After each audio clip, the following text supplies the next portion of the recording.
नमस्ते। सीजीपीएससी मुख्य परीक्षा की जो है अभी जो पेपर चल रहा था पिछले 4 दिनों से, मतलब आज चौथा दिन था उसमें और वो अब पूरा कंप्लीट हो गया है। ठीक है? तो कुल मिलाकर जैसे बताया जैसा कि जानते हैं आपकी कुल 7 पेपर हैं हमारे मुख्य पेपर में मुख्य पेपर में इसमें से मेंस के पेपर में और 7 प्रश्न जो है जानते हैं कि पहला पेपर, दूसरा पेपर तो ठीक पहले तो लैंग्वेज का है, फिर दूसरा एसे का है, फिर तीसरा उसमें जीएस प्रथम है, जीएस द्वितीय है, द्वितीय तृतीय ऐसा करके कुल मिलाकर के 7 पेपर होते हैं। ठीक है? अब देखो ये जो जो पैटर्न है एक्चुअल में अभी सीजीपीएससी के जो वर्तमान जो पैटर्न है ये एक्चुअल में ये पैटर्न है या फिर जो सिलेबस कह सकते हैं ये एक्चुअल में 2011 से पहले मतलब 2011 तक मान के चलो वो ऑब्जेक्टिव जो है टाइप के प्रश्न पूछे जाते थे मुख्य परीक्षा में भी। ठीक है, मगर अब चूंकि 2012 में जब सिलेबस चेंज हुआ था, मतलब 2012 की बात कर रहा हूं मैं, तो जो 2012 में जब सिलेबस चेंज हुआ था तो उसके बाद से जो है ये पैटर्न जो अभी जिस जिस प्रकार से पैटर्न है, मतलब हमें जो है जो सब्जेक्टिव लिखना होता है ये पैटर्न शुरुआत हुआ था 2012 में। ठीक है, और 2012 से लेकर के जो है समझ लो कि ये 2017 के एंड तक, मतलब 18 के पहले तक मान के चलो, क्योंकि फिर सिलेबस और चेंज हुआ था 18 में सिलेबस चेंज हुआ था। ठीक है, तो 12 से लेकर के जो है 17 तक जो पेपर हुए हैं उसमें पेपर तो ठीक है, पेपर की संख्या 7 ही हुआ करता था। ठीक है, जैसे कि अभी वर्तमान में जो पेपर की संख्या 7 ही है, मगर हाँ उसके जो कंपोजिशन था उसमें चेंजेस आए थे। उसमें एक्चुअली मैथ्स पूरा अलग से जो है 200 पेपर का 200 नंबर के मैथ्स से पेपर हुआ करता था और साइंस जो है अलग से 200 नंबर का हुआ करता था। ठीक है, मतलब मैं 2012 से लेकर 17 तक के फेज की बात कर रहा हूँ। अब उसमें जो है उस समय जो है ऐसा स्टूडेंट्स का मानना था कि बहुत बड़ी मात्रा में जो है उसमें जो ह्यूमैनिटी की सब्जेक्ट है, मतलब जो आर्ट्स वाले सब्जेक्ट के लिए हुए हैं, अगर वहां से अगर तैयारी करके अगर मान लो स्वाभाविक उनकी स्कूलिंग एकेडमिक पूरे उनके क्या है ह्यूमैनिटी के सब्जेक्ट है, इतिहास भूगोल राजनीति इसके है और स्वाभाविक है उनका साइंस से कुछ संबंध बहुत रहा नहीं है। और इसी वजह से अगर मान लो भाई 400 नंबर सीधे तौर पे मैथ्स रीजनिंग का और उधर साइंस का अगर पूछ देता है तो उसमें जो कम से कम साइंस बैकग्राउंड के जो बच्चे हैं उनको बेनिफिट मिल जाता था, लीड मिलता था ये। और काफी फिर इसमें विरोध भी हुआ, तब जाकर के फाइनली 2018 में जो है ये सिलेबस चेंज हुआ। और जो वर्तमान जो हमारे पास में अभी जो स्वरूप है सिलेबस का, जिसमें कुल मिलाकर जानते हैं कि 7 पेपर होते हैं और 7 पेपर में जो है पहले तो लैंग्वेज का है, दूसरा एसे का है, तीसरा उसमें जो है इतिहास है, संविधान लोक प्रशासन और छत्तीसगढ़ की इतिहास, और उसके बाद फिर चौथे पेपर जानते हैं बेसिक साइंस प्लस मैथ्स और रीजनिंग और उसमें अप्लाइड साइंस। तो पहले ये 2 पेपर अलग अलग हुआ करता था, इनको एक साथ मर्ज कर दिया गया 18 के सिलेबस में ये। ठीक है, और उसके बाद तो जानते हैं कि पांचवा पेपर जो है इकोनॉमिक्स को होता है, जिसमें छत्तीसगढ़ और जो है साथ में इंडियन इकोनॉमी पहले भाग में, भाग 2 में इंडियन ज्योग्राफी है, भाग 3 में छत्तीसगढ़ ज्योग्राफी। अब उसके बाद भाग पेपर 6, तो पेपर 6 में जो है दर्शन शास्त्र पहले भाग में, फिर उसके बाद में दूसरे भाग में समाज शास्त्र और उसके बाद फिर छत्तीसगढ़ का जो है उसमें सामाजिक परिदृश्य है। अब पेपर 7 में पहले तो उसमें कानून योजनाएं और जो कल्याणकारी जो योजनाएं और नीति उनका प्रभाव ये है। और उसके बाद भाग 2 में जो है 7वें पेपर के जानते हैं कि इसमें अंतरराष्ट्रीय संगठन वाला हिस्सा है, कुछ खेलकूद संबंधित है। और भाग 3 जो है मानव संसाधन विकास से संबंधित है, शिक्षा से संबंधित है। देखो अब मुद्दा ये है एक्चुअली में, देखो इसको मैं 2012 से कम पीएससी को जो है मैं 2012 से बहुत सीरियसली जो है ऑब्जर्व कर रहा हूँ कि भाई पीएससी की प्रारंभिक परीक्षा, मुख्य परीक्षा और साथ में इंटरव्यू पूरी प्रोसेस में जो है किस किस तरह से जो है चीजें हो रही है। मतलब प्रारंभिक परीक्षा में जो प्रश्न होते थे उसमें बदलाव क्या आ रहा है, भाई कुछ नया क्या आ रहा है। वैसे सेम मुख्य परीक्षा है तो 2012 से लेकर के 2018 तक के जो पैटर्न था उसमें पैटर्न थोड़ा सा ठीक है, बदलाव तो हुए, बहुत तेजी से बदलाव हुआ था उस पैटर्न में तो। और मगर इसमें भी अगर देखें, देखो 2018 के बाद से अभी हम 2025 की एग्जाम दिए हैं मुख्य परीक्षा में आपने। ठीक है, अब 2025 के मुख्य परीक्षा दिए हैं, इसका मतलब ये फिर जो पेपर देख रहे होंगे आप तो 2025 का है, क्योंकि अभी 2026 चल रहा है तो हमारा कमीशन एक वर्ष से पीछे चल रहा है। और इसीलिए हम कहते हैं कि 2025 का पेपर था जो अभी जस्ट कंप्लीट हुआ है मुख्य परीक्षा उनका। ठीक है, अब देखो इसके बेसिस पर इसमें जो नंबर ठीक ठाक लेके आएंगे तो उसके बेसिस पर तो इंटरव्यू कॉल होनी ही है। मगर हमारे लिए सबसे इंपॉर्टेंट ये है कि भाई इसमें जो प्रश्न पूछे गए हैं इस बार, ठीक है, और वो पिछले वर्षों में जो प्रश्न पूछे थे उसमें क्या बदलाव आया है, या कोई बदलाव दिख रहा है उसमें, या फिर उसी तरह का प्रश्न है ये। देखो प्रश्न तो स्वाभाविक है, पेपर तो हमारा वही है, सिलेबस वही है, तो नो डाउट उसी सब्जेक्ट से आएंगे। मगर प्रश्नों की जो है प्रकृति, ये जो पूछने के जो तरीके हैं, क्या उसमें कुछ बदलाव आया है, क्या उसमें कुछ मौलिक परिवर्तन आया है। क्योंकि मैं पिछले 15 वर्षों से पढ़ा रहा हूं, मतलब मैं अगर 2012 से अगर कहा है 2012 से जो है अगर मैं इस फील्ड से टोटली कहना चाहिए स्टेट सर्विस के बेसिस पर अगर कहा जाए तो लंबा समय हो गया है मुझे पढ़ाते हुए खुद लंबा, और मैंने खुद अपना लंबे समय इस प्रोसेस में अपना समय देखा हुआ है। तो मैं अपने अनुभव के आधार पर कि अब इसमें जो बदलाव क्या आए हैं, एक तो 2012 से लेकर के 2018 तक का फेज तो ठीक है, वो पुराना वाला फेज हो गया, मगर कम से कम 2018 के बाद से लेकर के भी 2025 का जो मेंस हुआ है, पर्टिकुलर मेंस पेपर की बात कर रहा हूं, उसमें प्रश्न पूछने की जो प्रकृति में किस प्रकार से परिवर्तन आया है। पेपर पहले की तुलना में थोड़ा सा इजी हो गया है या फिर कठिन हुआ है, या फिर इसमें क्या करंट की मात्रा जो है ये फिर बदल रही है, करंट की मात्रा बढ़ रही है, या फिर जो है हमें अपनी तैयारी की जो रणनीति है उसमें कुछ और नया चीज शामिल करना पड़ेगा क्या।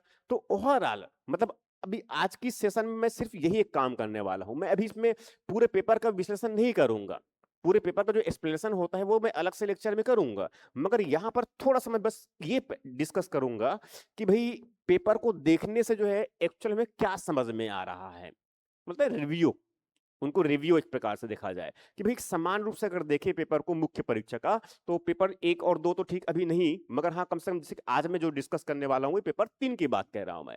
तो पेपर 3 को देखने से एक्चुअल में जो है जैसे कि मेरा जो अनुभव है उनके हिसाब से कि मुझे किस प्रकार से लग रहा है, इसमें बदलाव किस प्रकार से आ रहे, तो स्वाभाविक है बच्चों के लिए फिर उसमें उस ट्रेंड को पकड़ पाना बहुत मुश्किल काम होता है कि पिछले वर्षों में, उसके पिछले वर्षों में और उसके और पिछले वर्षों में किस प्रकार से प्रश्न पूछने की प्रवृत्ति रही है, किस किस टॉपिक को प्राथमिकता दिया है, किस सेगमेंट से प्राथमिकता में आए हैं।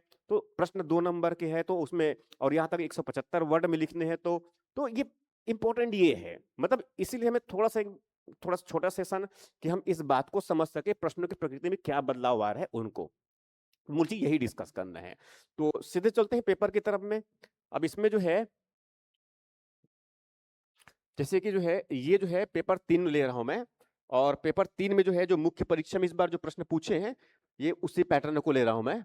ये जो है 2025 के पेपर है, और इसमें जो है ये जो है मतलब ये तो पेपर के बारे में बहुत अच्छे से जानते हैं कि इसमें 5 खंड होते हैं, और 5 खंड के मतलब 2 नंबर के प्रश्न 30 शब्द लिखने होते हैं, 4 लाइन दिया होता है। उसके बाद फिर जो है इसमें जो 4 नंबर के प्रश्न होते हैं, ठीक है, उसमें 60 शब्द लिखने होते हैं, 8 लाइन लिखने होते हैं इसमें, ठीक है। और उसके बाद फिर जो है इसमें 8 नंबर के प्रश्न होते हैं, ठीक है। उसके बाद फिर 10 नंबर के प्रश्न होते हैं फिर भाग 2 वाले में, और फिर 15 नंबर के प्रश्न होते हैं, और सबके लिए अलग अलग उसमें लाइन संख्या ये फिक्स्ड है लगभग अभी की स्थिति में, कि जैसे 2 नंबर तो उसमें 4 लाइन है, फिर 8 लाइन है, फिर उसके बाद में 14 लाइन है, फिर 17 लाइन है, और उसके बाद में सबसे जो बड़ा प्रश्न होता है 175 वर्ड में लिखने होते हैं, उसके लिए 23 लाइन, ठीक है। तो लगभग थोड़ा दिमाग में ये रखना है। देखो अब ये प्रश्न जो है चूंकि जानते हैं कि इसमें पेपर 3 में जो है 3 सेगमेंट है, एक तो भारत के इतिहास है, संविधान और लोक प्रशासन है, और तीसरा इसमें छत्तीसगढ़ के इतिहास है, ठीक है। अब देखो प्रश्न पूछने का तरीका तो जानते हैं कि इसमें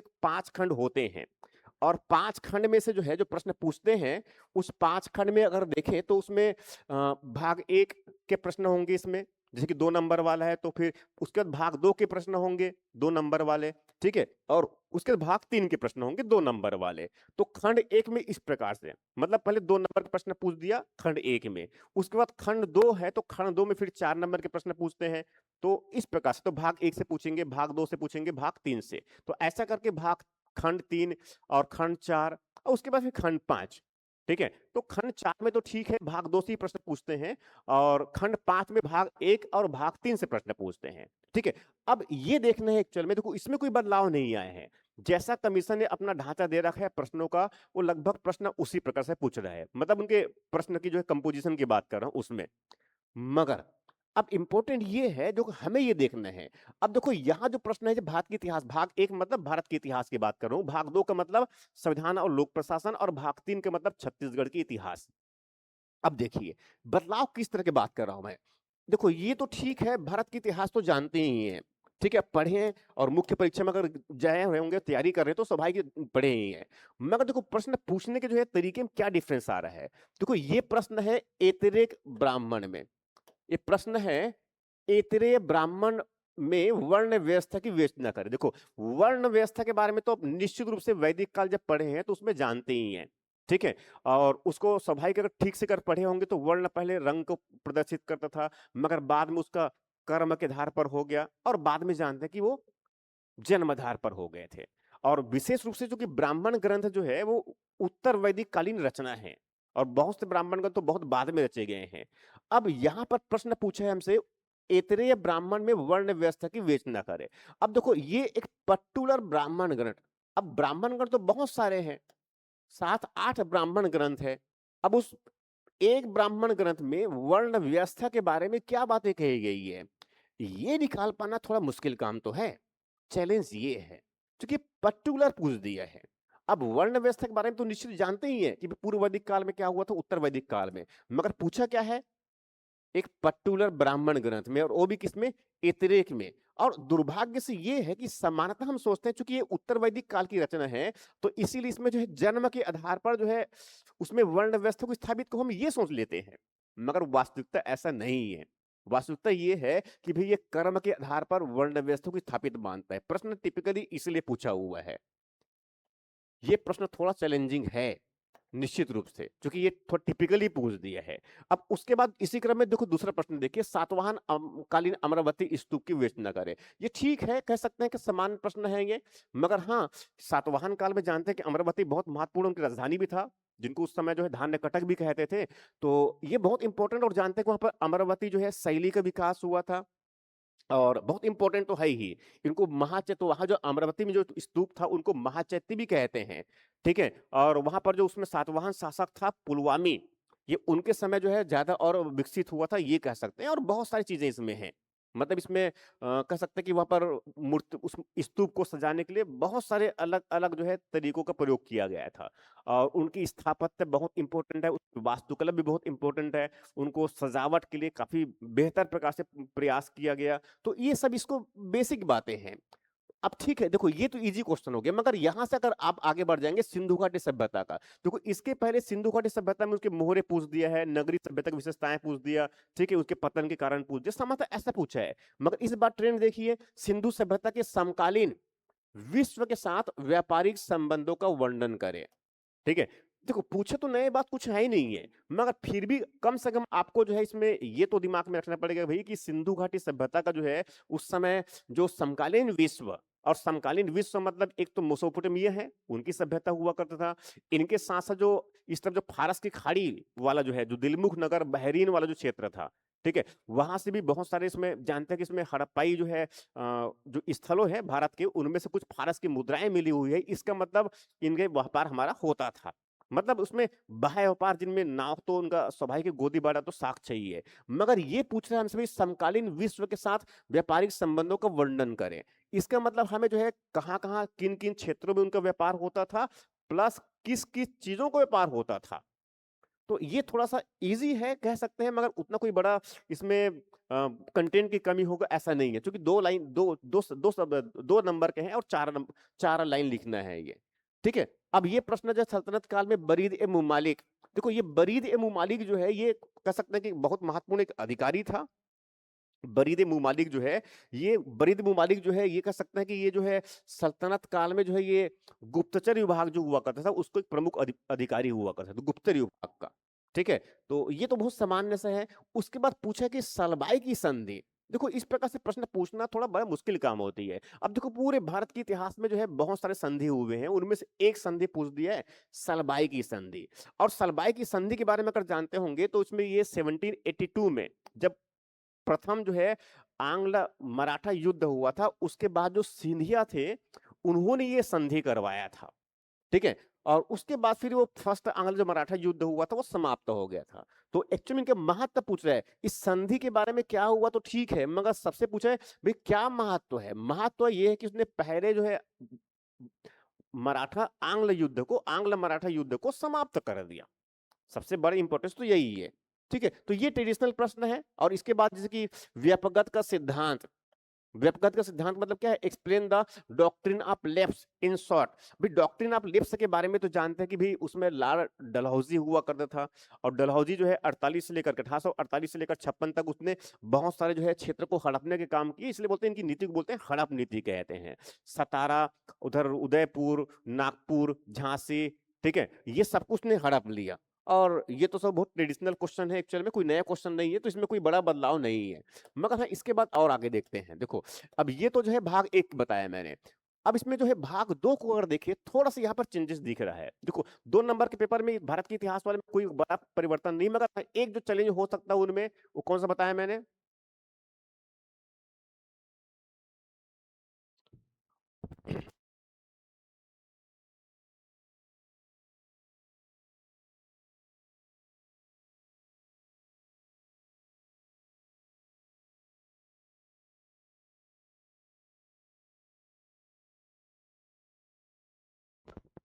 हाँ, तो मैं जो कह रहा था एक्चुअल में कि देखो, भारत के इतिहास में उतने बड़े चेंजेस नहीं आए हैं, ठीक है? एक मैंने टिपिकली बताया कि चेंजेस कहाँ पर देख रहे हैं, वो टिपिकली पूछ दिया है कि वो ऐतरेक ब्राह्मण में वर्ण व्यवस्था के बारे में, ये थोड़ा-सा मुश्किल होती है, ठीक है? मगर हाँ, अब भारत के संविधान और लोक प्रशासन को देखिए।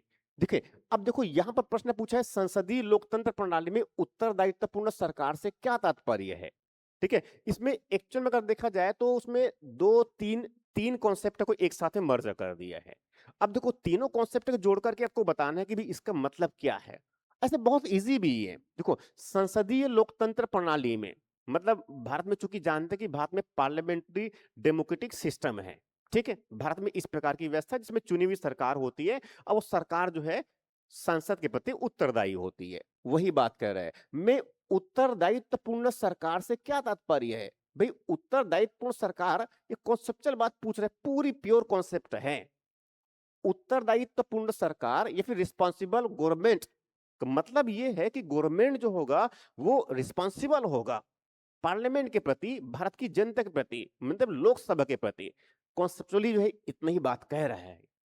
ये बहुत इंपॉर्टेंट है, मतलब इसमें कोई नई बात नहीं है, मगर इस बात को समझना है कि एक पर्टिकुलर जो है कॉन्सेप्ट को लेकर के प्रश्न पूछ रहा है। ये बहुत इंपॉर्टेंट है। तो ऐसी बहुत सारे और भी कॉन्सेप्ट्स हैं। सुप्रीमेसी ऑफ कॉन्स्टिट्यूशन भी एक कॉन्सेप्ट है। कॉन्स्टिट्यूशन जो है, मॉरलिटी भी एक कॉन्सेप्ट है, वो प्रश्न पूछा हुआ है ऑलरेडी ये। तो जो कॉन्सेप्ट पर जो प्रश्न पूछते हैं थोड़ा टिपिकल होता है, कॉन्सेप्ट अगर क्लियर है तो उनको अच्छे से बता सकते हैं। अब उसके बाद देखो ये जो प्रश्न है, एक्चुअली इस बार अगर देखा जाए तो उसमें भाग 2 वाले में मतलब 2 नंबर के प्रश्न है संविधान और लोक प्रशासन में। तो पहले सामान्यतः जो है संविधान के प्रश्न ज्यादा हुआ करते थे, मगर इस बार जो है इसमें लोक प्रशासन के प्रश्न ज्यादा है, 2 नंबर वाले। ठीक है, तो ये थोड़ा सा बदलाव है एक्चुअल में ये।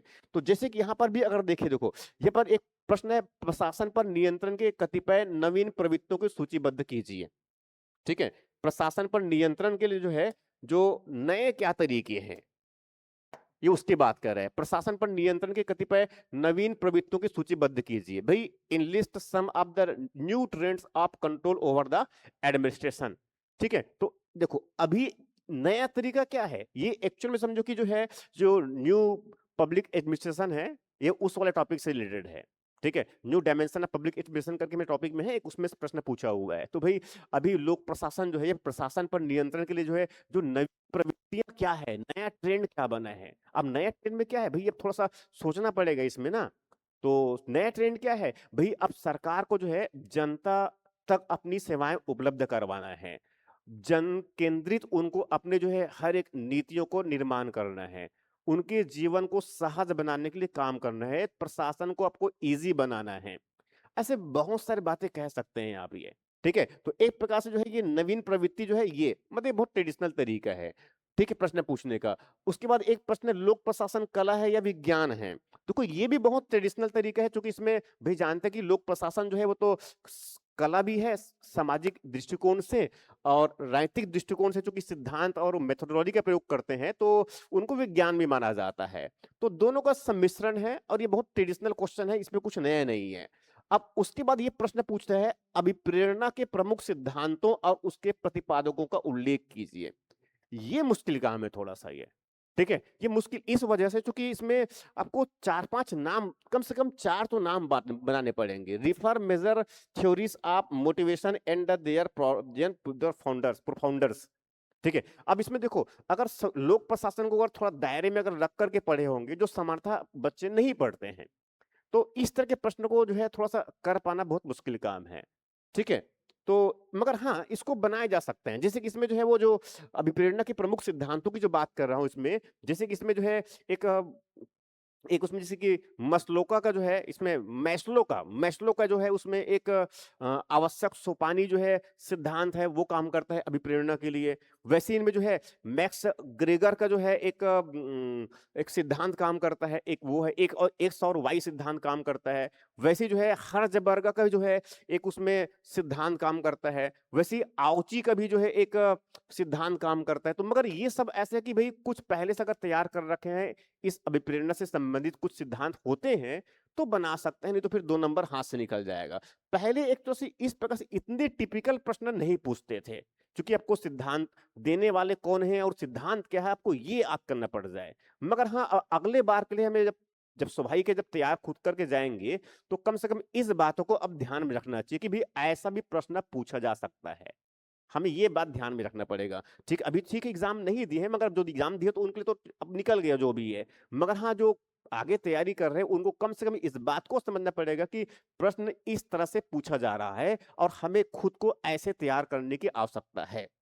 ठीक है? अब देखिए, अगला प्रश्न देखिए, भारतीय संविधान के अनुसार अधिवास, डोमिसाइल मतलब स्थायी निवास कहते हैं, के द्वारा नागरिकता के विशेषताओं पर संक्षिप्त टिप्पणी टिप लिख लिखिए। देखो, नागरिकता वाला जो सिलेबस में है, अगर देखा जाए हमारे सिलेबस में, मतलब संविधान लोक प्रशासन वाले हिस्से में, तो कहीं पर जो है उसमें नागरिकता वाला टॉपिक उसमें नहीं है। ठीक है? ये भी कह सकते हैं कि भई इसमें टॉपिक दिया नहीं है और कमीशन ने वहाँ से प्रश्न पूछ दिया है। ठीक है? कमीशन ने वहाँ से प्रश्न पूछ दिया है। तो ये तो ठीक बात नहीं है, मगर चूँकि ऊपर संविधान एवं लोक प्रशासन दे रखा है, तो ये कह सकते हैं भई हम तो संविधान ही से पूछे हुए हैं। पर जैसे भी हो, बहरहाल प्रश्न पूछ दिया है कि भारत के संविधान के अनुसार अधिवास के द्वारा नागरिकता की विशेषताओं पर संक्षिप्त टिप लिखिए। ठीक है? अब देखो, ये जो है, ये अधिवास या डोमिसाइल वाला जो मुद्दा है एक्चुअल में, ये संविधान के अनुच्छेद 5 में है। ठीक है? जिनमें स्थायी निवास, उसके साथ-साथ जो है कुछ उसमें कंडीशंस है कि भई अविभाजित भारत में पहले वो 5 वर्ष तक रहता रहा होगा। ठीक है? या रहा हो, या फिर उसके माता या पिता में से जो है कोई उस समय अविभाजित भारत के जो नागरिक थे। ठीक है? ऐसे कुछ-कुछ टर्म्स एंड कंडीशंस है ये। अगर वो उनको पूरा अगर कर रहा है, उनको अगर पूरा कर रहा है, तो अब उसमें विशेषताएँ बताना है इनमें से। ठीक है? तो उनको जो है नागरिकता का अधिकार दिया जाता था। अब उसमें फिर कह रहा है कि भई इनकी विशेषताएँ क्या है? विशेषताएँ क्या है? भई इसमें एकल नागरिकता है, दोहरी नागरिकता नहीं दिया जा सकता। कुछ कंडीशंस दिए हैं इसमें से कि भई स्थायी निवास और उन सब के बेसिस पर इसमें कुछ जो है उसका कुछ कंडीशंस है उसके बेसिस पर। तो देखो, हमें कम से कम इस तरह के प्रश्न हैं, जब प्रारंभिक परीक्षा में तैयारी किए होंगे, तो हमें इसको भी थोड़ा ध्यान रखना कि भई अगर संयोग से अगर या दुर्भाग्य से अगर मुख्य परीक्षा में प्रश्न पूछ दिया, तो हमें भी कुछ तो वहाँ पर दिमाग लगाना पड़ेगा, नहीं तो फिर हमारे 2 नंबर हमारे हाथ से निकलने वाले हैं। ठीक है? अब उसके बाद जो अगला प्रश्न देखिए इसमें, ये प-बेड का प्रश्न है। ये जो अगला प्रश्न है, ये प-बेड का है, लोक प्रशासन का। ठीक है? ये प्रश्न जो है एक्चुअली पहले भी पूछा गया है। ये जो प्रश्न है, हर्बर्ट साइमन के निर्णय निर्माण मॉडल के विभिन्न चरणों या फिर स्तरों का परिचय दीजिए। देखो, ये प्रश्न एक्चुअली ऑलरेडी पीएससी पहले पूछा हुआ है, वो रिपीटेड क्वेश्चन है। ठीक है? मतलब 2 नंबर को यहाँ पर एक प्रकार से रिपीटेड कर दिया है, रिपीट हो गया है, ऐसा मान के चलिए। क्योंकि ऊपर के एक भी प्रश्न से रिपीटेड तो नहीं है, मगर हाँ, ये प्रश्न एक्चुअली रिपीटेड है। ठीक है? इसका मतलब ये है कि कुछ प्रश्न अगर ऐसे हो जिनको हम थोड़ा-सा अगर पीएससी के पुराने प्रीवियस ईयर क्वेश्चन को अगर ठीक से पहले अटेम्प्ट कर दें, तो कुछ फायदा हमें होने वाला है। ठीक है? तो ये तो साफ दिख रहा है। तो इसमें प्रश्न पूछा है, हर्बर्ट साइमन के निर्णय निर्माण मॉडल। एक्चुअल में जो है मैनेजमेंट वाला जो हमारा सिलेबस का हिस्सा है, उसमें डिसीजन मेकिंग एक बहुत इंपॉर्टेंट सेगमेंट है और डिसीजन मेकिंग में जो है, जो हर्बर्ट साइमन जो कह रहा है, उन्होंने जो है एक मॉडल डेवलप किया जिनको कहते हैं निर्णय निर्माण मॉडल। मगर उस मॉडल में जो है 3 स्टेप बताए हैं, 3 चरण बताए हैं। ठीक है? एक अन्वेषण की क्रिया बताया उसने, दूसरा उसमें डिजाइन की क्रिया बताया और तीसरा उसमें चयन की क्रिया बताया। ठीक है? तो हमें इसी को बस बताना था एक्चुअल में। वो 3 नाम बस अगर दिमाग में रह दे, तो उसमें सीधा 2 नंबर मिलने वाले हैं। और ये चूँकि रिपीटेड क्वेश्चन है, तो इस तरह के प्रश्न जो है रिपीटेड है, थोड़ा टिपिकल है, मुझे मालूम है, चूँकि लोक प्रशासन जो खुद एक बड़ा सब्जेक्ट है अपने आप में, उनमें से एक छोटी चीज़ को निकाल पाना बहुत मुश्किल काम। और कितने मोटी किताब पढ़े हैं आप, तो बहुत मुश्किल काम, मगर फिर भी कुछ चीज़ों को तो पढ़ा ही जा सकता है। अब उसके बाद आगे बढ़ते हैं इनमें, यहाँ जो है छत्तीसगढ़ से संबंधित है। अब देखो छत्तीसगढ़ से संबंधित जो प्रश्न है जैसे कि इसमें तो बहुत बड़ा कोई चेंजेस नहीं है, क्योंकि यहाँ से अगर देखेंगे तो छत्तीसगढ़ में काउंसिल ऑफ एक्शन, जानते हैं कि ये जो है रियासतों के जो है उसमें उस समय रियासत को जो है उसमें मिलाने की प्रक्रिया में जो है उस समय ठाकुर प्यारेलाल थे और उसकी अध्यक्षता में काउंसिल ऑफ एक्शन कमेटी की स्थापना हुआ था। तो बोले कब और क्यों, भाई कब क्यों, तो 1946 में डेट बता दीजिए। अब उसके बाद क्यों, भाई जो छत्तीसगढ़ में 14 रियासत थे, 14 रियासतों को हम भारत संघ में उनको विलय करना चाहते थे, और इसीलिए committee on action, council on action जो है ये ठाकुर प्यारेलाल उनकी अध्यक्षता में बना हुआ था। ये उसकी बात पर कोई बड़ी बात, कोई नया क्वेश्चन नहीं है। ये चितवा डोंगरी की गुफा में चित्रों के विषय वस्तु, देखो विषय वस्तु को बताने का मतलब ये होता है कि भाई उसमें एक्चुअली में चितवा डोंगरी में जो है क्या क्या चीजें मिली हुई है। तो उसमें जानते हैं कि भाई शिकार का जो है शिकार करने वाले प्रक्रिया, प्लस उसमें जानवरों, जंगली जानवरों का, ठीक है। साथ में विशेष ये है कि यहीं पर जो है चीनी आदमी जो गधे में बैठा हुआ है, लगभग कहते हैं कि उसी तरह का चित्र मिला हुआ है। बाकी उसमें बहुत सारे जानवरों का भी उल्लेख है, जैसे कि हाथी का भी है, बाघ भी है, गेंडी भी है, सुअर भी है।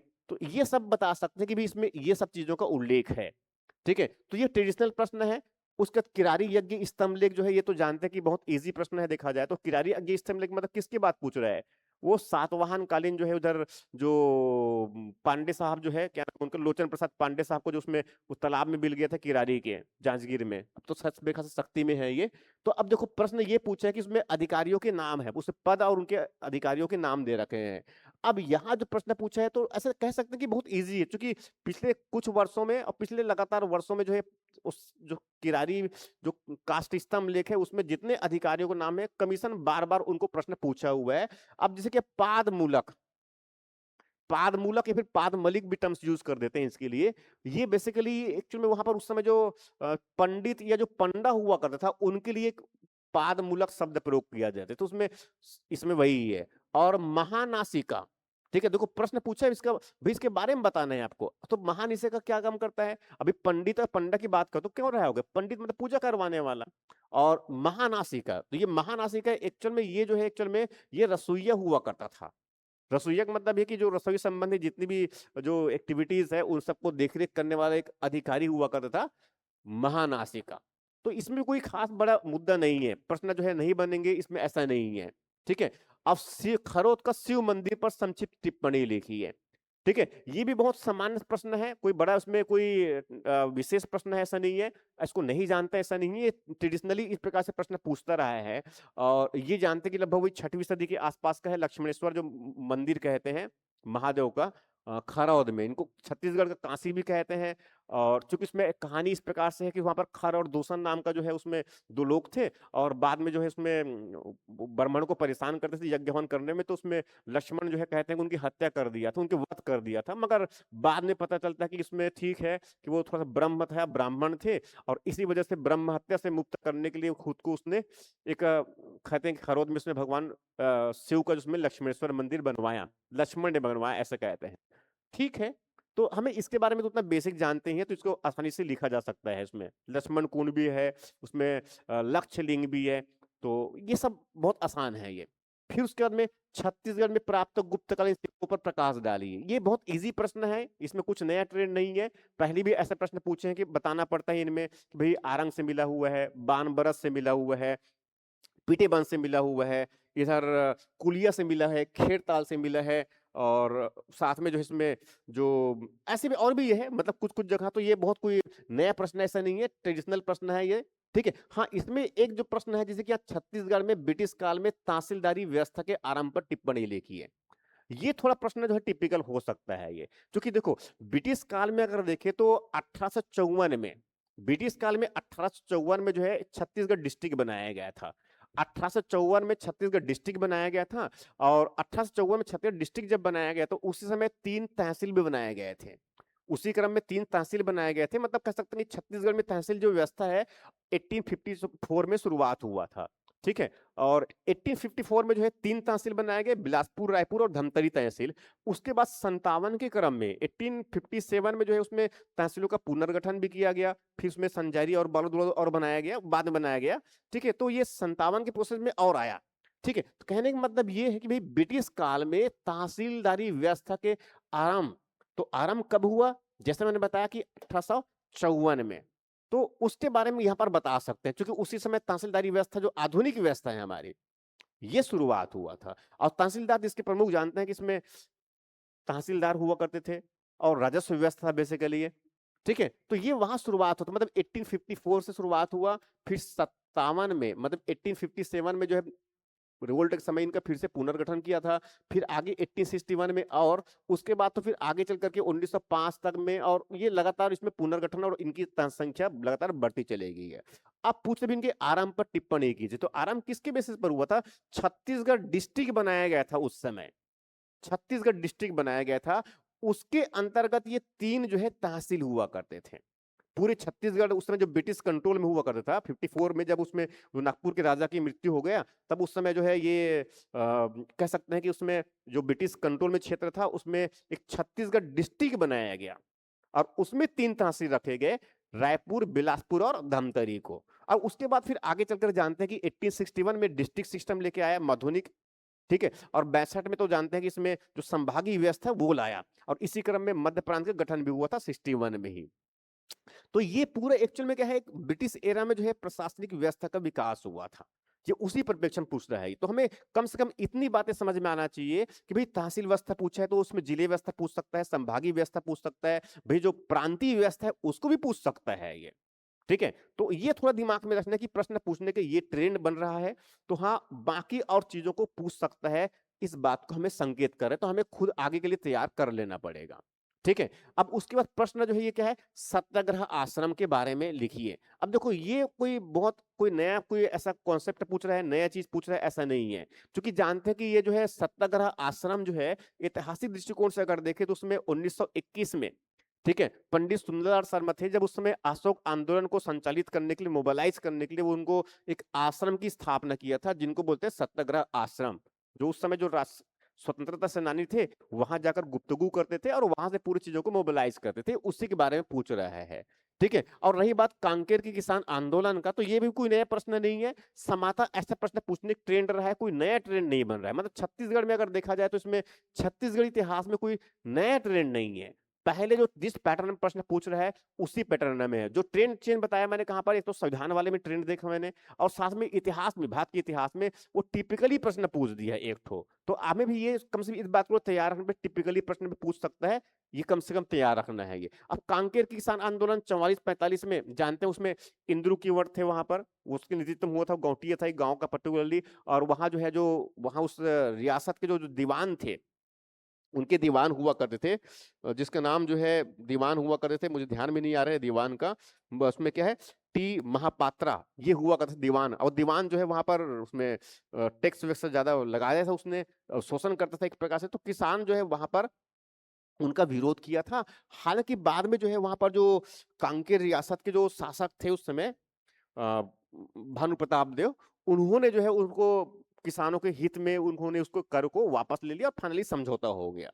तो ये 1945 का जो है, 44-45 का। मगर हाँ, ऐसा प्रश्न पहले पूछता रहा है तो कुछ नई बात नहीं है।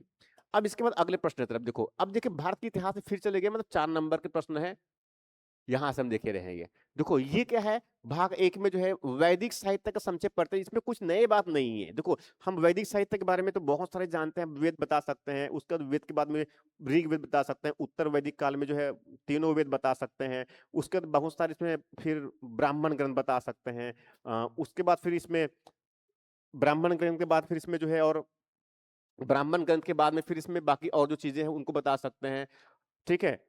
और उसके बाद फिर जस्ट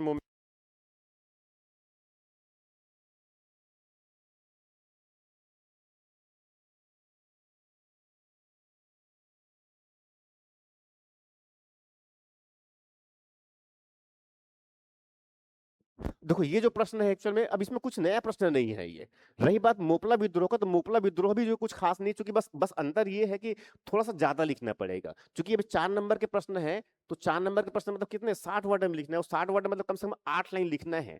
तो कम से कम हमारे इतना मैटर रहे कि भाई मोपला विद्रोह का बता सके। तो मोपला विद्रोह जानते हैं इसमें कि ये मोपला विद्रोह जो है ये एक्चुअल में अगर देखा जाए तो 1921 में जो है उसमें केरल वाले जो मालाबार वाला क्षेत्र है वहां पर स्थानीय जो जमींदार जो है वो हिंदू जमींदार बेसिकली कहते हैं और साथ में ब्रिटिश लोग मिलके वो स्थानीय लोगों को बड़ी मात्रा में शोषण करते थे, धार्मिक प्रताड़ना करते थे, इसीलिए वहां पर वो थोड़ा सा सांप्रदायिक भी हो गया था। जो मोपला विद्रोह है ये बहुत इंपॉर्टेंट कह सकते हैं।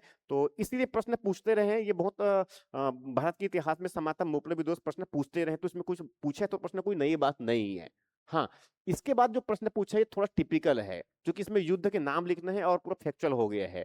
शाहजहां के शासनकाल में हुए उत्तरकारी युद्ध का संक्षेप में विवरण कर देखो। शाहजहां तो जानते हैं जहांगीर की बेटा शाहजहां, ठीक है, और जहां शाहजहां के खुद 4 बेटे हुआ करते थे और उसमें एक दारा सिखो हुआ करता था, एक शाह सुजा हुआ करता था, एक औरंगजेब था और एक मुराद हुआ करता था। स्वाभाविक है उसमें भाई सत्ता के लिए तो उसमें उत्तराधिकारी के बनने के लिए मतलब सत्ता के लिए तो लड़ाई हमेशा राजाओं के बीच में, उनके बेटों के बीच में होता रहा है। और यही ट्रेंड जो है इस तरह जहांगीर के समय भी हुआ था। देखो अकबर के समय तो कोई खास समस्या नहीं था, ठीक है, मगर अकबर के बाद जहांगीर के समय भी उनको समस्याएं हुई। यहाँ तक कि जो है जो जहांगीर के बाद जो शाहजहां वो खुद वैसी कह सकते हैं कि सत्ता एक प्रकार से हथियाया था।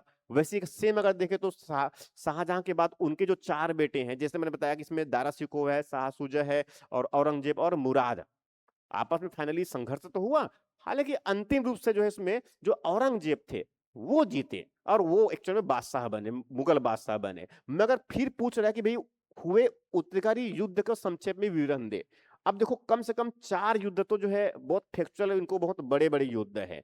एक बहादुरपुर का युद्ध है 1568 के आसपास का, इसी की बात कर रहा हूं। बहादुरपुर का युद्ध है, धर्मट का युद्ध है वो भी 68 का ही है, सामूगढ़ का युद्ध है और एक देवराई का युद्ध है भी। तो मगर समस्या यह है कि इतना फैक्चुअली चीजों को आपको दिमाग में रखना ये थोड़ा मुश्किल काम है। इसलिए शॉर्ट नोट्स बनाना बहुत इंपॉर्टेंट है, शॉर्ट नोट्स बनाना बहुत इंपॉर्टेंट है, ठीक है। तो ये थोड़ा सा इस बात को तैयार रखना है कि भी प्रश्न बाकी और चीजों में पूछ सकता है। वो कलेंजर हुमायूं वाला कोई युद्ध लगातार उसमें 31 से लेकर आगे पूरे युद्ध पूछ सकता है। नहीं तो फिर अकबर ने भी बहुत सारे युद्ध किए हैं, संधि वगैरह भी किए हैं, प्रश्न ये भी पूछ सकता है। तो हमें आगे के प्रश्न के लिए इन सब चीजों को तैयार रखना पड़ेगा, ठीक है। अब उसका प्रश्न पूछा है 12वां नंबर देखिए, खालसा पंथ के बारे में आप क्या जानते हैं, संक्षेप में प्रकाश डालिए, ठीक है। खालसा पंथ के बारे में, अब देखो खालसा पंथ बहुत स्वाभाविक है, जानते होंगे। तो खालसा पंथ जो है इनकी स्थापना सिख धर्म के इतिहास में बहुत महत्वपूर्ण घटना माना जाता है, ठीक है। और उस समय जो है सिख धर्म में जो है उसमें 10वें गुरु गोविंद सिंह हुआ करते थे।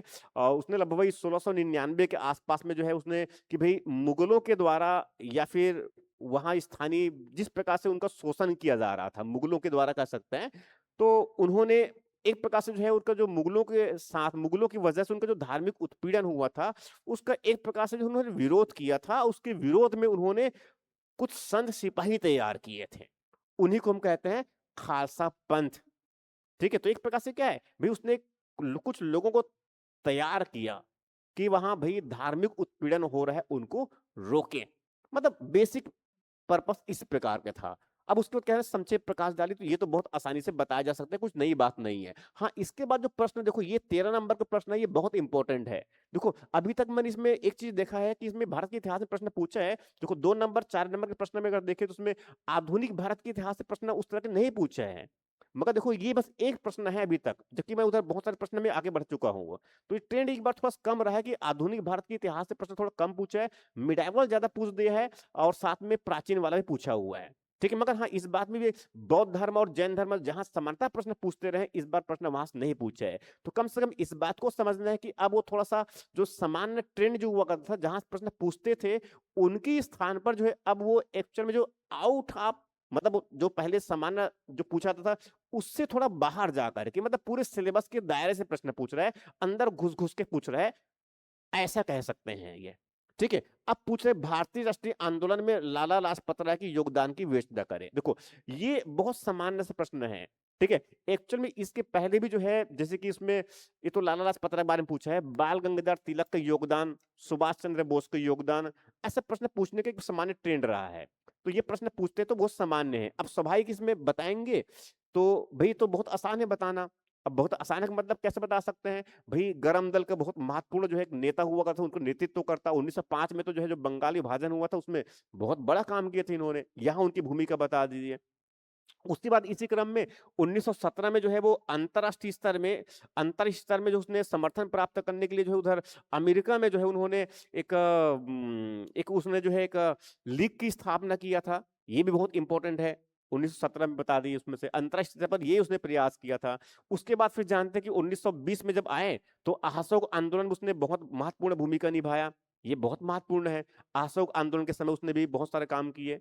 ठीक है, मतलब उसमें लाला लाजपत राय की बात कर रहे हैं। अब उसके बाद और अगर देखेंगे तो उसमें फिर उसमें अखिल भारतीय जो ट्रेड यूनियन था उसकी भी अध्यक्षता किया था लाला लाजपत राय ने। अब उसके बाद में और आगे जब बढ़ जाएंगे तो 1928 में जानते हैं जब उसमें साइमन कमीशन का जब गठन हुआ था तो साइमन कमीशन के विरोध में जो है ये खुद विरोध कर रहे थे और जानते हैं कि उसमें भी सिर में पुलिस के जो है लाठी लगा और फिर बेहोश हो गए और फाइनली जो है उसमें वो शहीद भी हो गए। तो इनकी भूमिका को बताने का मतलब हमें एक मोटी-मोटी जो है उनके इस तरह से बताना होता है ये। ठीक है? तो ये बहुत सामान्य से प्रश्न है, पहले भी इस प्रकार से प्रश्न पूछते रहे हैं तो कोई नई बात नहीं है। अब देखो ये जो है संविधान वाले प्रश्न है भाग 2 के और ये प्रश्न समझ लो किस में है? ये जो है वही 4 नंबर वाले प्रश्न है। मतलब हमें 8 नंबर लिखना है 8 लाइन लिखना है। ठीक है? अब प्रश्न इसमें क्या पूछा है? संवैधानिक संशोधन के लिए संवैधानिक प्रधानों और संवैधानिक संशोधन के प्रकार का वर्णन कीजिए। देखो, संवैधानिक संशोधन के लिए संवैधानिक प्रधान, तो संविधान में तो अनुच्छेद 368 है और कुछ ऐसे भी संशोधन हो सकते हैं जो अनुच्छेद 368 के बाहर, मतलब अनुच्छेद 4। तो पहले वाले में ये पूछ रहा है कि भाई हमें यहां पर जो है अनुच्छेद 368 के अंदर भी संशोधन होते हैं। अनुच्छेद 368 तो एक तो अनुच्छेद 4 जिनको हम संविधान संशोधन नहीं करते हैं, ये वाला सेगमेंट है। और दूसरा जो है अनुच्छेद 368, ये दोनों को बताना पड़ेगा इसमें संशोधन करने की शक्ति और अधिकार वो किसके पास में है, इनको बताना पड़ेगा हमें। और उसके बाद फिर और आगे पूछ रहा है तो संशोधन के अंतर्गत क्या होता है? भाई संशोधन में इसमें या तो कुछ जोड़ते हैं या फिर घटाते हैं या फिर परिवर्तन कर देते हैं। और उसके बाद पूछ रहा है संविधान संशोधन के प्रकार। तो कुल मिलाकर कितने प्रकार होते हैं? 3 प्रकार होते हैं। एक तो 368 के अंतर्गत 368 के अंतर्गत उसमें 2 संशोधन होते हैं और उसमें एक अनुच्छेद 4 के अंतर्गत या सामान्य विधि के अंतर्गत। ठीक है, जिनको हम संविधान संशोधन अधिनियम नहीं कहते हैं। तो ये बहुत ट्रेडिशनल प्रश्न है, बस थोड़ा सा इधर और कुछ जोड़ दिया है, 4 नंबर प्रश्न पूछना है उसके बेसिस पर। तो ये कुछ नया ट्रेंड नहीं है। अब इसके बाद दूसरा जो प्रश्न है इसमें 8वें नंबर का, ये बहुत इंपॉर्टेंट है, सारगर्भित प्रस्ताव, सबस्टेंटिव मोशन। ये बहुत इंपॉर्टेंट है। देखो, सबस्टेंटिव मोशन या फिर सारगर्भित प्रस्ताव, इनको एक्चुअल में जो है इनको मूल प्रस्ताव भी कहते हैं या फिर सारभूत प्रस्ताव भी कहते हैं। इस सारगर्भित प्रस्ताव को देखो, प्रस्ताव तो बहुत सारे आपने पढ़े होंगे। ठीक है, धन्यवाद प्रस्ताव होता है, विश्वास प्रस्ताव, अविश्वास प्रस्ताव, कटौती प्रस्ताव। मगर अब प्रश्न क्या पूछ दिया? सबस्टेंटिव मोशन, सारगर्भित प्रस्ताव प्रश्न पूछ दिया है। अब मे भी हो सकता है अब इनको नहीं भी सुने होंगे तो ऐसे भी तो हो सकता है।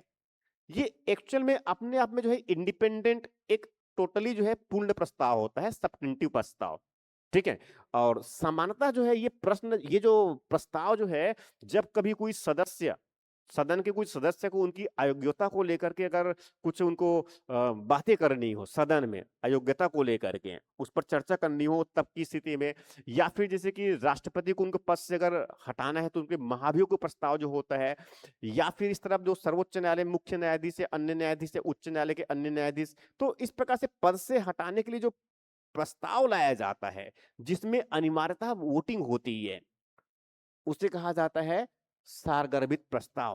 देखो, ये प्रश्न जो है सामान्यतः पहले बेसिक ट्रेंड में ऐसा नहीं रहा कि टिपिकली जो है कुछ पूछ रहा हो, और चूंकि करंट में सुर्खियों में रहा है इसलिए प्रश्न पूछा भी गया। तो हमें कम से कम जो इस प्रकार से तो टिपिकली जो चीज सुर्खियों में रहा है, क्योंकि पिछले वर्ष जो है बहुत मुद्दे में था ये, और मुझे अनुमान है कि वो इस वजह से प्रश्न पूछा होगा। अब उसके बाद के प्रश्न देखिए, ये जो प्रश्न है संवैधानिक नैतिकता, कॉन्स्टिट्यूशनल मॉरलिटी, ये एक्चुअली पिछले वर्ष में मतलब 2025 में अगर देखें तो 2025 में जब उसमें यूपीएससी के मेंस पेपर हुआ था तो उसमें जो है ये 250 वर्ड में प्रश्न पूछा था कॉन्स्टिट्यूशनल मॉरलिटी के, बहुत इंपॉर्टेंट, यूपीएससी में पूछता आईएएस के पेपर में, और इस बार पूछ दिया है, पीएससी में पूछ दिया, वो भी 4 नंबर का, बहुत इंपॉर्टेंट। अब तो देखो कॉन्स्टिट्यूशनल मॉरलिटी अगर आपको समझ में आ रहा है, कॉन्सेप्ट है पूरी तरह से, भाई इसमें क्या मतलब इनका, तो पूछे क्या तात्पर्य है इनका, बहुत सिंपल से बात। तो हमें कुछ ऐसे चीजों को भी तैयार रखना पड़ेगा जो भले लगता कि हाँ वो हमारे हिस्सा संविधान का नहीं हो सकता, मगर हाँ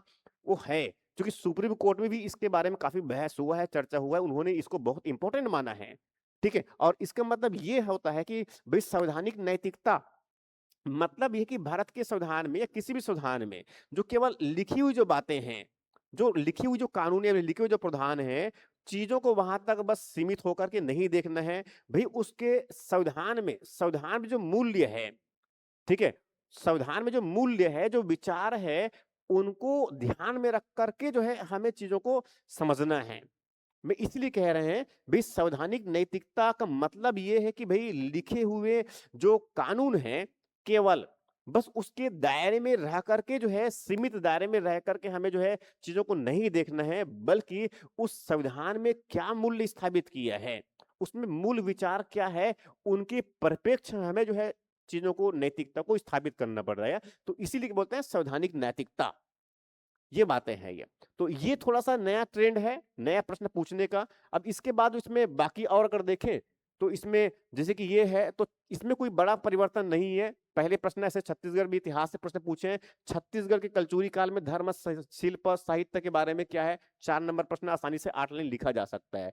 अब प्रश्न ये 10वें नंबर का थोड़ा टिपिकल है। देखो प्रश्न ऐसे पूछ रहे हैं, अब ये आपको मान के चलना पड़ेगा। क्या प्रश्न पूछ रहे हैं, देखो बाबू रेवाराम के बारे में, अब देखो कितना 8 लाइन लिखना है, बस कुछ तो जानते, थोड़ा बहुत करना चाहिए। तो बताएंगे भी रतनपुर के एक निवासी था यहाँ पर, ठीक है, बाबू रेवाराम। अब इनके कुछ अगर इनके पिताजी के नाम जानते हो तो वो भी बता सकते हैं कि भाई इसके दरबार में रहा करते थे, ठीक है, और वो इन्होंने ये किताब लिखा था, अपनी किताब में ये लिखा था। अब क्या करेंगे, यही फेंकना पड़ेगा आपको, क्योंकि भाई आपको 8 लाइन लिखना है और उसमें 4 नंबर के मतलब कितने, 60 शब्द लिखने हैं, तो ठीक ठाक मात्रा में तो लिखना पड़ेगा ना।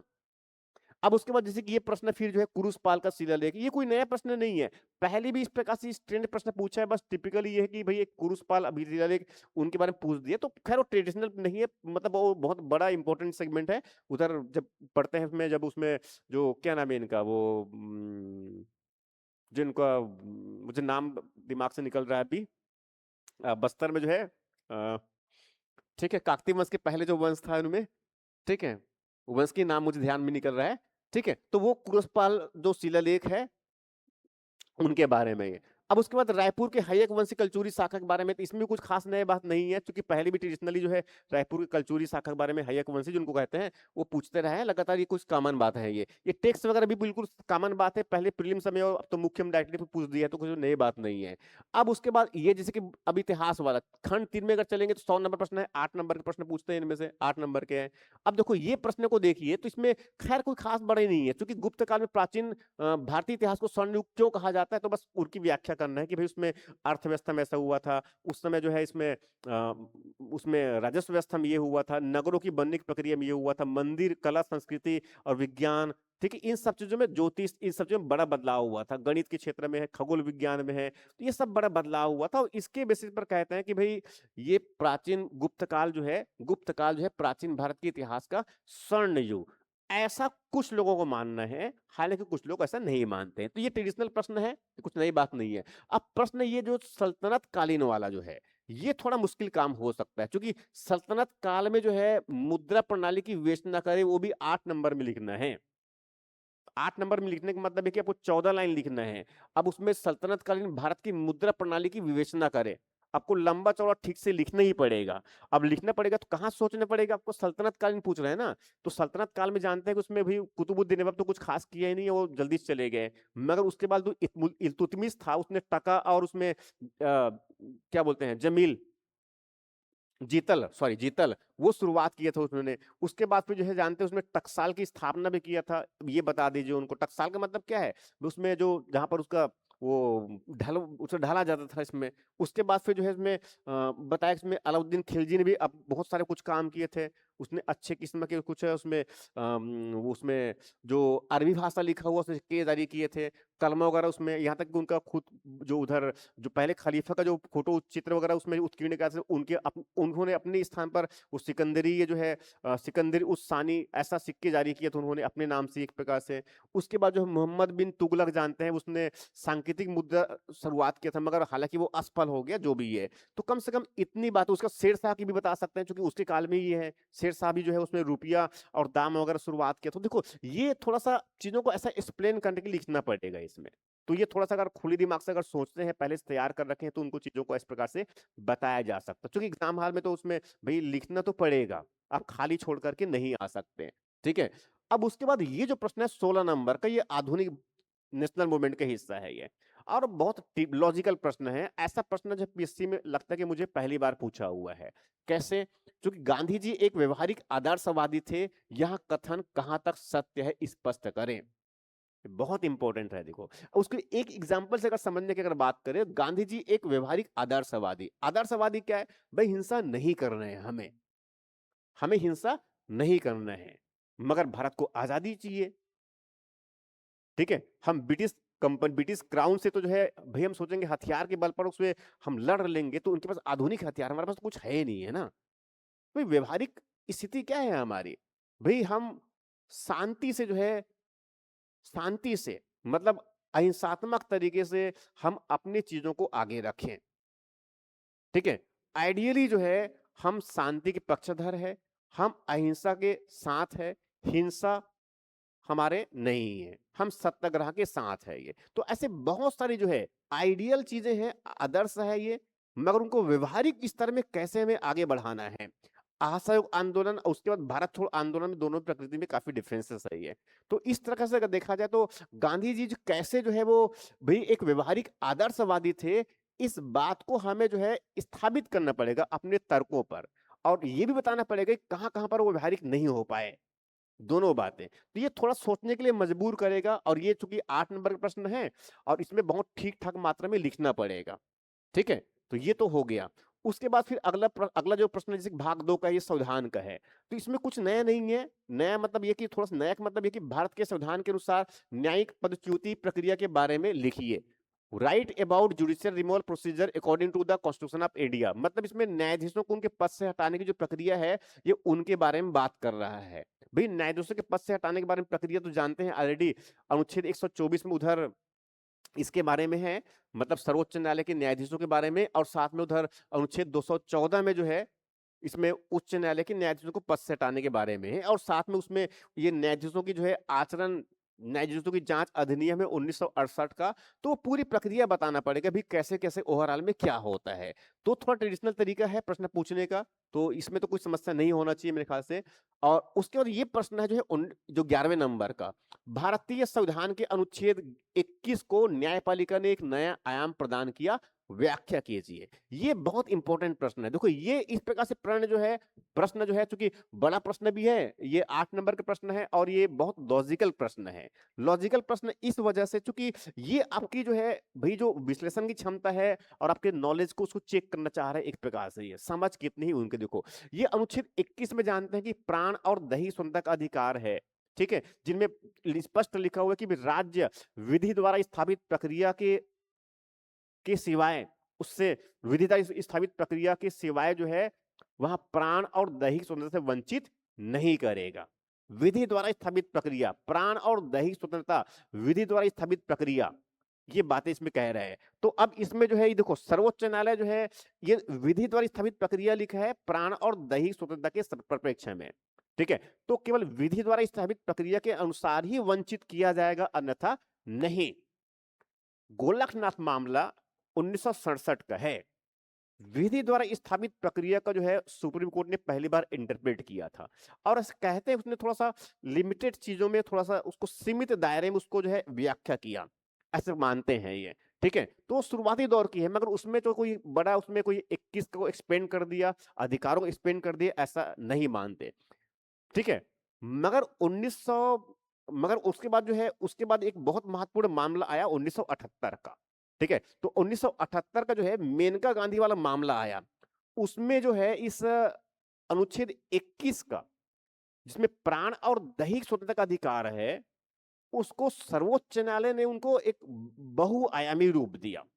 मतलब उसमें प्राण के अधिकार में गरिमापूर्ण लाइफ विथ डिग्निटी, ये बातें कही इसने। ये मतलब ये इसमें गरिमापूर्ण और साथ में जो और भी कई अधिकार, तो एक प्रकार से कह सकते हैं कि जो इस प्रकार से कह सकते हैं जो मेनका गांधी जो मामला था 1978 का, जिसमें जिसमें विधि द्वारा स्थापित जो प्रक्रिया है उसको थोड़ा सा खुले दिमाग से सोचा गया, ठीक है, ब्रॉड वे में सोचा गया और उसमें कहा कि प्रक्रिया जो है वो न्यायसंगत होना चाहिए, उचित होना चाहिए और तर्कपूर्ण तरीके से होना चाहिए। तो एक प्रकार से कह सकते हैं कि अनुच्छेद 21 को यही से थोड़ा सा उनको और एक्सपेंड किया गया। जीवन मतलब गरिमामय जीवन की बात कर रहे हैं, यहां भी कहा गया, मगर उसके बाद धीरे धीरे इसमें आजीविका का अधिकार अनुच्छेद 21 के अंतर्गत, ठीक है, उसमें शीघ्र न्याय पाने का अधिकार, निःशुल्क विधिक सहायता पाने का अधिकार, विदेशी यात्रा करने का अधिकार, ठीक है, स्वच्छ पर्यावरण का अधिकार, ठीक है, उसमें ऐसे बहुत सारे मामले और भी। और विशेष रूप से जो है जब 2017 में जो है जो पुट्टास्वामी मामला जो सुनवाई कर रहा था सर्वोच्च न्यायालय, तब स्पष्ट रूप से कहा कि अनुच्छेद 21 में जो है राइट टू प्राइवेसी, निजता का अधिकार भी उसमें सम्मिलित है। और उसके बाद फिर अभी जो है 2000 ये अभी रिसेंट की बात कर रहा हूं, 2025 की मामला है जिनमें जय ठाकुर मामला था, उसमें जो है बहुत स्पष्ट कहा कि अनुच्छेद 21 में जो है उसमें जो मस्ट्रुअल जो हेल्थ होता है, मतलब मासिक धर्म स्वास्थ्य और मासिक धर्म स्वच्छता उत्पादों तक पहुंच का जो अधिकार है अनुच्छेद 21 में, ये मूल अधिकार है। और राज्यों को आदेश दिया, केंद्र सरकार को आदेश दिया कि भाई उसका अधिकार सुरक्षित होना चाहिए। तो एक प्रकार से अगर देखा जाए तो लगातार जो अनुच्छेद 21 का हो चाहे अनुच्छेद 19 का हो, उनका लगातार क्या हो रहा है, एक्सपेंशन हो रहा है ये इस प्रकार से। तो ये जो है एक प्रकार से कह सकते हैं कि ये अनुच्छेद 21 के अंतर्गत जो है न्यायपालिका ने उसके आयाम नए आयाम दे दिया, ठीक है। अब उसके बाद फिर इसमें जो है ये जो प्रश्न है, अब इसके बाद फिर ये जो है प्रश्न, अब देखो ये भाग 3 में जो, अब देखो छत्तीसगढ़ वाला, तो छत्तीसगढ़ वाले में क्या है, छत्तीसगढ़ में कृषि क्षेत्र में लाखा बाटा प्रथा क्या था। देखो ये प्रश्न पूछा है, थोड़ा टिपिकल है ये, ठीक है, टिपिकल इसलिए क्योंकि प्रश्न जो है पूछा है लाखा बाटा प्रथा। अब पूछा कितने, 8 नंबर में, मतलब आपको लिखना ओवरऑल में कितने मात्रा में है, आपको समझो कि 8 नंबर पूछने का मतलब 14 लाइन लिखना है, ठीक है, बहुत ठीक ठाक मात्रा में लिखना पड़ेगा लाखा बाटा। तो हमें कम से कम इस बात को समझना पड़ेगा भी छोटा टॉपिक से अगर बड़ा प्रश्न पूछ दे तो हमें कैसे मैनेज करना है। उसके बाद प्रश्न क्या है, मध्यकालीन साहित्य में छत्तीसगढ़ शब्द का नाम एवं प्रयोग के प्रकाश डालिए, वो भी कितने, 8 नंबर में लिखना है। ये भी छोटा टॉपिक है, ठीक है, इसके बारे में बहुत ज्यादा लिखने को नहीं है। बाबू रेवाराम का उल्लेख कर सकते हैं, उसमें एक दो और उल्लेख कर सकते हैं, मगर उसमें कितना लिखेंगे आप, ठीक है। मगर उसमें पूछे कितने, 14 लाइन लिखने हैं आपको, वो मतलब उसमें कह सकते हैं कि भाई इसमें 8 नंबर का है, इसका मतलब ये हुआ कि आपको जो है 100 उसमें 100 शब्द लिखना है और ठीक ठाक मात्रा में लिखना पड़ेगा। तो कम से कम ये दिमाग में रखना है कि टॉपिक अगर छोटा सा भी अगर पूछा, टॉपिक छोटा सा भी रहे तो उनको ज्यादा मात्रा में एक्सप्लेन कर सके, हमारी जो है अपनी लेखन शैली को ऐसा डेवलप करना पड़ेगा। उसके बाद फिर देखो ये प्रश्न पूछ दिया, प्राचीन काल में छत्तीसगढ़ में शासन करने वाले प्रमुख राजवंश के बारे में, तो ये कोई खास बड़ा बहुत कोई ये ट्रेडिशनल प्रश्न है। अब प्राचीन काल से मैं अगर बता सकते हो भाई, उसमें राजर्षि तुल्य वंश से लेकर पूरा यहाँ पर सिरपुर के पांडु वंश, फिर इधर कांकेर के जो है इधर कांकेर में जो है सोमवंश वाला है, उधर भर बाकी जो है उसमें सब बता सकते हैं प्राचीन काल में ये, ठीक है, सरपूर्य वंश और बाकी जो है सब जितने बता सकते हैं, मैकल के पांडु वंडु सब मिला करके, तो उसमें ये कोई समस्या नहीं है, उसके लिए उतना शब्द हमारे पास में आराम से मिल जाएंगे ये। अब उसके बाद ये प्रश्न देखिए, ये पेपर जो है खंड सेक्शन 4 वाला है, 125 शब्द में है, मतलब भाग 2 वाले पोर्शन से, संविधान वाले से, संविधान लोक प्रशासन। ठीक, अब देखो ये जो प्रश्न है बहुत इंपॉर्टेंट, बहुत लॉजिकली प्रश्न है। प्रश्न क्या पूछा है, प्रशासनिक सुधार उनके कार्य क्षेत्र, एक्चुअल में काम है यहाँ पर प्रशासनिक सुधार उनके कार्य क्षेत्र प्रकार के बारे में लिखिए। देखो क्या क्या पूछा है, ठीक, प्रशासनिक सुधार हमारा टॉपिक है एक ऑलरेडी इसमें मेंस में। अब उसमें जो है एक क्या पूछा है, प्रशासनिक सुधार पूछ लिया है, उनके कार्य क्षेत्र, फिर उसके प्रकार, अब उसके बाद में भारतीय प्रशासनिक सुधार के आयोग, अब उसके बाद पूछा है उसके योगदान की व्याख्या करना है, और साथ में वर्तमान परिप्रेक्ष्य में इसकी आवश्यकता कितनी, मतलब पूछा क्या क्या है, एक पूछ दिया, 2 3 और ये 4 और ये 5 और ये 6, मतलब प्रश्न के 6 कंपोनेंट है। तो प्रश्न को ब्रेक कर देना बहुत अच्छा तरीका होता है कि भाई उसकी समझ में आ जाता है कि भाई मुझे क्या क्या लिखनी है। प्रश्न पूछने का तरीका ये अच्छा ट्रेंड होता है, इससे जो 6 बारे में, 6 चीजों के बारे में लिखना है। पहले क्या, प्रशासनिक सुधार के बारे में बताना है आपको, उसके बाद उसके कार्य क्षेत्र मतलब किस किस क्षेत्र में जो है उनका सुधार की आवश्यकता पड़ती है उनको बताना है, फिर उसके बाद प्रकार, तो प्रशासनिक सुधार में क्या क्या तरीके आ सकते हैं वो बताना है, फिर प्रशासनिक सुधार आयोग मतलब 1950 के बाद से अगर देखा जाए तो बहुत सारे हमने कमीशन बनाए हैं ऑलरेडी, कुछ कमेटी बनाए हैं, तो उसने क्या क्या कमेटी कौन कौन सी है और साथ में उसने क्या क्या रिकमेंडेशन की और हमने क्या सुधार किए हैं। अब उसके बाद कह रहा है कि भाई वर्तमान में इसकी सुधार की आवश्यकता क्यों है, तो क्यों आवश्यकता है भाई, हमें जन केंद्रित जो है शासन बनाना है, पारदर्शी बनाना है, सत्यनिष्ठा के साथ में हमें शासन को संचालित करना है, हमें सुशासन स्थापित करना है, लोगों के जीवन को जिसमें सहज हो, सेवाएं जो है बहुत आसानी से सही तरीके से सही व्यक्ति को डिलीवर हो सके, ऐसे बहुत सारी चीजें बता सकते हैं। प्रशासन को जो है पारदर्शी बनाना चाहते हैं, ठीक है, इसलिए हमें जो है सुधार चाहिए। हम जो है भी लोगों में थोड़ा सा ईमानदारी को बढ़ाना चाहते हैं, हमें इसलिए सुधार चाहिए। भाई हम सेवाओं को जो है आम लोगों तक बहुत सहज तरीके से बिना किसी बाधा के हम पहुंचाना चाहते हैं, हम इसलिए सुधार, ऐसे बहुत सारे बता सकते हैं ये, ठीक है। उसके बाद फिर ये जो टॉपिक है देखो उसमें विधि का शासन, देखो एक टॉपिक हमारे पास मेंस में है विधि का शासन, एक टॉपिक बहुत इंपॉर्टेंट टॉपिक है, कहने के तो छोटा टॉपिक है मगर प्रश्न पूछा है कितना बड़ा, प्रश्न पूछा है 8 नंबर का। विधि का शासन और उनकी विशेषताएं, दूसरा डायमेंशन। तीसरा, भारत के संविधान के अधीन विधि का शासन, तो जानते हैं भारत के शासन में अनुच्छेद 14 भी है और उधर अनुच्छेद 21 भी है, ठीक है। विधि के शासन में जो है विधि के समक्ष समता, विधियों का समान संरक्षण, और साथ में इसमें उधर 21 में तो जानते हैं कि उसमें विधि द्वारा स्थायी प्रक्रिया है, मगर सर्वोच्च न्यायालय ने यह भी घोषित कर रखा है कि विधि सम्मत प्रक्रिया भी भारत में प्रचलन है, तो इतने सारे डायमेंशन तो बताने ही पड़ेंगे। प्लस उसमें अपवाद, जैसे कि गवर्नर है और जो राष्ट्रपति है या कुछ और जो संवैधानिक प्राधिकारी है उनको इस समानता से थोड़ा सा उनको छूट मिला होता है, तो हमें वहां तक बताना है। मतलब कितने बातें, एक बातें बताना है, दो बातें, तीन बातें और ये चार, तो प्रश्न की रिक्वायरमेंट क्या है, तो इसमें हमें इस प्रकार से चीजों को समझना होता है। उसके बाद अगला प्रश्न देख लीजिए, और ये 5वें सेक्शन मतलब हम जो है अब सीधे बड़ा प्रश्न में चले गए 15 नंबर वाले, और 175 शब्द हम लिखना है इनको, तो स्वाभाविक है ये तो बहुत सामान्य प्रश्न हो गया।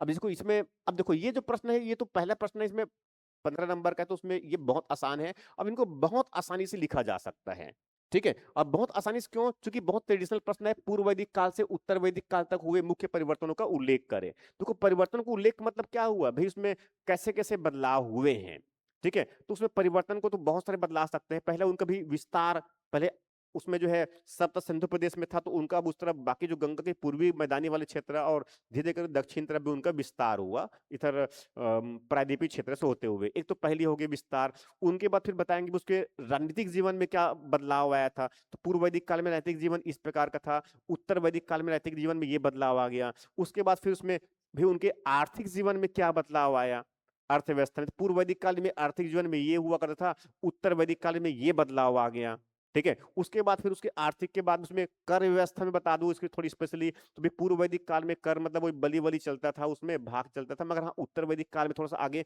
बढ़ गया था, ठीक है। अब उसके बाद फिर इसमें भी उनकी सामाजिक जीवन पूर्व वैदिक काल में कैसा हुआ करता, उत्तर वैदिक काल में सामाजिक जीवन कैसा। उसके बाद फिर पूर्व वैदिक काल में संस्कृति और उनका धर्म, ये सब चीजें उनकी देवताएं वगैरह, तो उत्तर वैदिक काल में संस्कृति उनकी जो परिवर्तन किस प्रकार से हुआ। देखो परिवर्तन को बताने का इस प्रकार से अच्छा तरीका बनता है ये, तो इसको अगर थोड़ा ठीक से अगर बता देंगे तो 15 में से हो सकता है बहुत अच्छा नंबर लेके आ जाए। अब इसके बाद दूसरा प्रश्न पूछा इसमें इसी के अथवा में से है कि भारत में ब्रिटिश साम्राज्यवाद के आर्थिक दुष्परिणामों का विवेचना करें। भारत में ब्रिटिश साम्राज्य के आर्थिक दुष्परिणाम, देखो ये तो बहुत इंपॉर्टेंट प्रश्न है, और इसमें कोई नहीं लिख पाएंगे मेरे ख्याल से, ऐसा नहीं होना चाहिए, क्योंकि ये बहुत कह सकते कि आधुनिक भारत के इतिहास में जो है ये बहुत कॉमन प्रश्न है। ये प्रश्न पहले भी पूछे जाते रहे और अभी पूछे हुए हैं। जैसे कि क्या है कि भारत में ब्रिटिश साम्राज्यवाद के आर्थिक दुष्परिणाम, ठीक है, discuss the bad economic consequences of the British imperialism in India, ठीक है।